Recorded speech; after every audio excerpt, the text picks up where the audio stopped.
Bonjour les passionnés de la myciculture. Aujourd'hui, je viens aux nouvelles avec notre formule 100% bio. Comme vous le savez, ce qui a eu une étiquette, la bande jaune, ça ne contient ni urée, ni fongicide, ni chaux.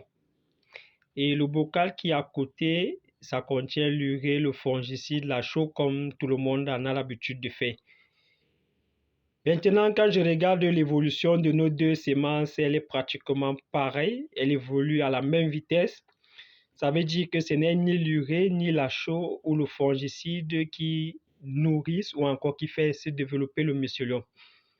Et voilà, là, ça a reçu aussi des éléments naturels que nous avons mis à l'intérieur, mais à la seule différence qu'ici, nous avons ajouté la chaux, l'urée et le fongicide, juste pour voir le comportement de la semence. Maintenant ici, je vous avais parlé, je vous avais dit pourquoi est-ce qu'on met le clou sur le bouchon. Donc, si on ne met pas le clou sur le bouchon, le mycélium ne doit pas respirer. Et j'ai pris un bocal, j'ai pas mis de bouchon, j'ai mis uniquement du coton pour protéger la semence contre la saleté. Et regardez la différence, elle est purement blanc par rapport aux autres. Regardez bien. Vous regardez. Vous dites ici, la respiration du mycélium est au top. Vous allez voir là. Concrètement là, vous voyez qu'elle est blanc tout fait. C'est parce que le mycélium respire très bien. Vous regardez là. Si je vais faire encore une comparaison, j'ai un problème de lumière ici. Si je vais faire une petite comparaison encore là,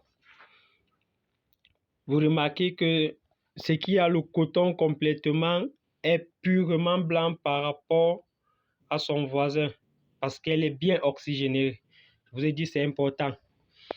Et maintenant, en ce qui concerne notre formule 100% bio, nous allons organiser une formation d'ici février parce que nous voulons d'abord arriver jusqu'au résultat du champignon avec vous et nous rassurer qu'elle est efficace, elle est bonne, elle est rentable avant de pouvoir partager le savoir.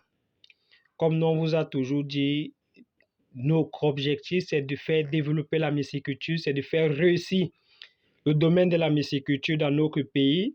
C'est pour ça que nous avons pris pratiquement 1 an, 2 mois à se concentrer uniquement dans les recherches, des petits travaux, du rien de tout, mais jusqu'ici, je pense qu'elle est efficace et qu'elle porte ses fruits. Donc, d'ici peu de temps, nous allons venir vers vous pour partager maintenant le savoir. Je crois que nous avons pris déjà assez de temps pour rendre la culture assez efficace à notre niveau.